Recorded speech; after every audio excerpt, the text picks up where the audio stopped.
Hey everybody, it's Ken, and thank you guys. I know we're going through some crazy times, and so obviously we figured out how to bring in guests, and be socially responsible. And so I think some of you might have seen Eric Freeman on our show before. Welcome, Eric.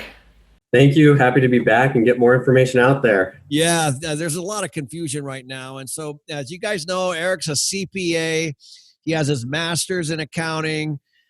His firm, Beach Fleshman, does our tax returns. Most of them, we have, over 100, I think, that you do, right? Yeah, you keep us busy. Yeah. So our firm, we do about 100 tax returns.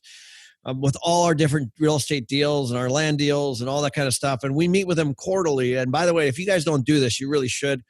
We meet with Eric in face-to-face. Well, maybe not now, but quarterly. And we go over tax planning, and it's a very important day. We make a lot of tax moves that, but honestly, I would never know about. Eric spends his time, educating his clients and making those moves. But for today, Eric, what I wanted to talk about was this big confusion, over rent or mortgages. And like, do people need to pay their rent and their mortgages? Because, as you know, we have 7,000 residents, and they, living in all our apartments. And I've been talking to all my friends, that own commercial, and they own office, they own retail, they own industrial, and there's all this confusion on the mortgage side and on the rent side, right? Right. Yeah, it's a great question, because there's so much misinformation potentially going on out there. So first, it's important to understand that a lot of what's coming out as far as the rent and mortgages, the purpose is to assist people that can't otherwise make their payments because of a COVID-19 issue, whether it was that you've actually been tested positive for COVID-19, or you've been told to self-quarantine because of being in contact with someone with COVID-19, or maybe you've lost your job, or you've received reduced hours because of the business that you work for. Maybe it's a restaurant or another retail type business that can't operate right now due to the various government restrictions going on. So that's the purpose of these various mortgage and rent forbearances. So the purpose is not to just blanketly not pay, because ultimately at the end of the day, we have to keep as much of the economy going as possible. So first, I'll touch on the rent. That's a big one. Rent, if you've been affected, the governor came out with an executive order, I believe it was last week, for residential tenants, that if you're affected by COVID-19, then you can request from your landlord a rent forbearance. And that doesn't mean that you never pay the rent. It means that you can put off and defer that rent payment to give you enough time to get on your feet. And that's just in Arizona, by the way. I mean, I know that some of these, it's confusing because there's different things happening in each state, right? Yes, exactly. And they're all kind of happening. It's changing daily. And so even within our state, something may come out one day, and then the next day it completely changes. As, for example, the list of essential businesses. We had a list originally, and then it came out, and now we're closing hair salons and everything else. So it's hard to keep up with everything that's going on. But in general, if you're still working, you're still getting an income, you're able to work from home, then those types of rent forbearance and the mortgage is not meant to apply to those types of situations. What's interesting is we just had, every Tuesday, which is today, we have an hour and a half meeting with our whole leadership team, and our COO, is basically reporting on a daily basis, April 1st rent collection, because honestly, we were like, we don't know. And this all kind of hit everyone in March. We're thinking, okay, well, March is paid.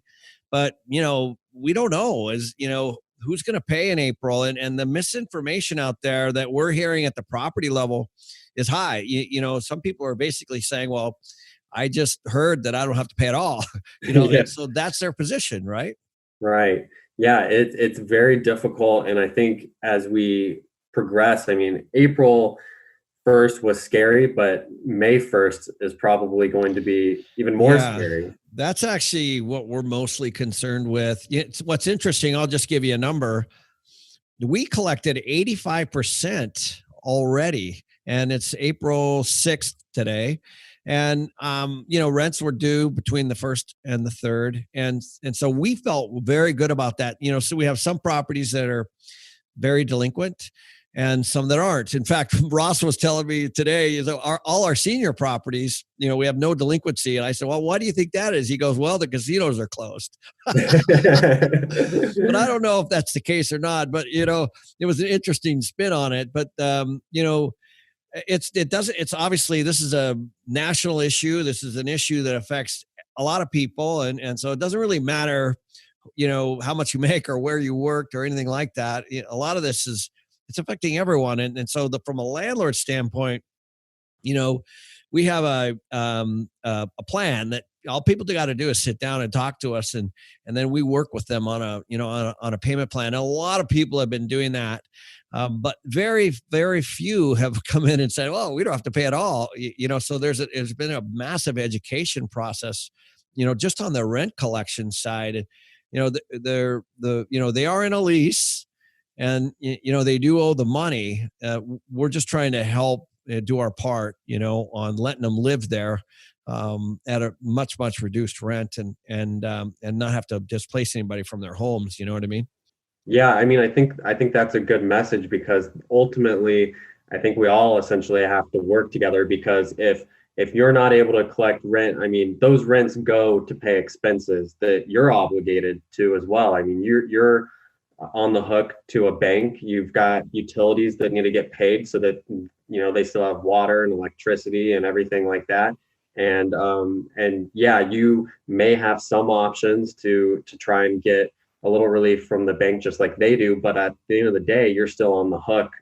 Even if you don't make that payment this month, you're gonna have to pay it next month, and we'll get to mortgages in a minute. Because to me, that's exactly where my head is, right? If I don't collect the money from the residents that live in our properties, I'm certainly not going to be able to make the mortgage. But before we go there, it's interesting. I have a lot of friends in commercial real estate, and I have friends that own office buildings, and actually I'm an investor in that building, and self-storage, and some retail's getting clobbered. I've got friends, there's a big firm in Arizona. I won't mention the name, and they own 25 shopping centers, and their collections are 10%. They have 90% delinquency. So again, and then I talked to a friend of mine yesterday. He owns a place in Mesa and Arizona, and he's got 14 tenants. And I said, "How you doing?" He's like, "2 have paid." And I said, what ones haven't? And he said, "Well, a bridal shop, there's no weddings. They haven't paid. A dentist, they haven't paid. They're not, working on anybody. The restaurant's closed." And, he just went through this whole list. And I mean, I was like, wow, like, of course, they're not gonna be able to pay rent. They don't have any customers. And so what I want people to know is that this rent payment stuff, it's, what's getting a lot of focus is this residential piece. But really the big issue is going to be on the retail and commercial. You guys have no idea, there's not the money to come in to pay for April, May, and June rent. They don't have it. And so they're not going to be able to pay these mortgages. And a lot of real estate, commercial real estate, I think, and potentially apartments, are going to eventually move their way back to the lenders if we don't get some kind of protection. Yeah, and all of those instances aren't uncommon. All the commercial clients that I've dealt with, they're in the same position where tenants aren't paying, and a lot of it's the uncertainty, because we just don't know how long all of these government restrictions and everything else are going to last, and when they're going to be able to open. So in order to conserve cash, they're not paying. I mean, you saw big companies like Cheesecake Factory came out with publicly that they're not going to pay rent on anything. And so that's just kind of the state of the economy. And as people continue to be out of work as a result of these businesses not operating, that's going to trickle into residential right after. Probably a little bit of a delay, but I mean, we're going to be at a point where collections are definitely going to take a hit more so than they are for April in that. Oh yeah, for sure. I mean, if you own a center that has Cheesecake Factory in it, they're a big tenant and a big payer, and I'm sure they're, were just fine before this, and you rely on them, and these are long-term leases. The interesting thing on the, what's going to happen is what's already happening is everybody's going to pull these agreements out. They're going to be pulling these lease agreements out. They're going to be pulling the rental agreements out, and the banks are going to be pulling these loan agreements out. Yeah. And the lawyers are going to have a heyday on this because the money is not coming in. I mean, if somebody's not getting paid, as an employee, they're not going to go to Cheesecake Factory and eat, and then they're, what I mean, it just trickles all the way up to the person who owns the actual shopping center, and then they can't pay the bank. And so, this rent thing, it's unfortunate. I mean, there's a lot of people that are hurting right now, and I get it. But if these agreements are going to come out, and these personal guarantees and all these things, and collections are going to be an issue for people, and credit scores and all that stuff is going to be tested here. Yeah, Right? it's and a lot of these agreements, loan agreements, I mean, there's requirements for certain occupancy and rent collections and all that, and pretty much, I mean, a large majority, almost all, are probably going to start hitting those, and the times when it's bad is when the banks start looking at those, not when Right. they're getting paid. Yeah. Oh, trust me, guys, inside of these loan documents, there's a lot of detail. And so for us, our occupancy is high, but our collections are, Right. the same thing. So anyway, so that's on the rent. I think it's important for people to know that, as there's the rent is still due. You can't live somewhere for free and expect it to be free from, somebody. And so, just do your best to work with the landlords or communicate with them the best that you can. Everybody's hurting in this, and we're all in this together. But let's jump to the mortgage side, because one of the things that we did as we got on the phone with all our guys that are handling our mortgages, and they're basically, there's all this forbearance word being thrown around, and I know you're going to talk a little bit about it, but we got on the phone with them, and they said, listen, you have to prove that you've been affected, and this is like 2 weeks ago. Well, we didn't even know what April rents were going to be, right? And so now we kind of know, what's happening, but we don't know what's going to happen in May or June. And so this forbearance issue is it's for us. There's no money available because they're like, well, you have to show that you can't pay, right? And so basically we've just kind of shelved it for now as we kind of navigate everything. What are you seeing on the mortgage side with some of your clients?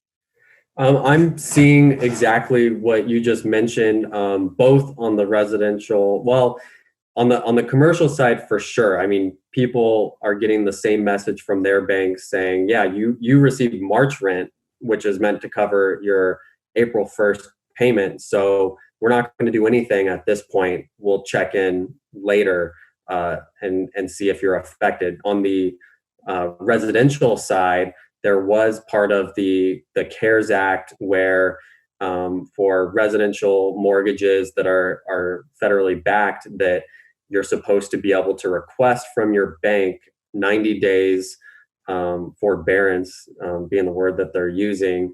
But what people don't realize is that at the end of 90 days, banks have the option to either have you pay in a lump sum, that 90 days worth of payments plus the payment that's due at that time, or some of them may spread it out. But what I'm hearing from people that are actually reaching out to their banks is most are asking for a lump sum at the end of 90 days. Oh, wow. So that makes it pretty difficult, because if you're out of a job or something else and you don't have any income for these 90 days, well, how are you going to have 4 months worth of payments? You Right. can request an additional 90 at the end of that period. But again, it's all, the bank's still going to expect it to be repaid. And at this point, I think it's a little unsure what kind of late fees and things they would charge. I mean, hopefully they'd be a little easy on it, but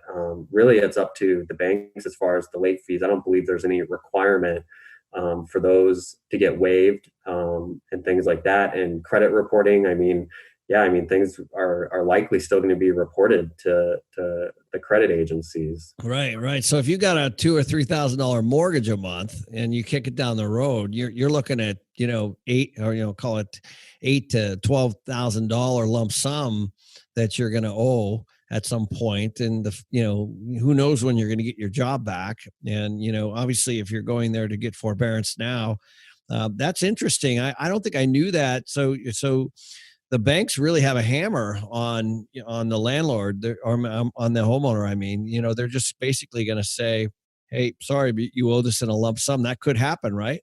Right. I mean, that's what it is right now, and even more difficult than that is the volume that they're dealing with right now.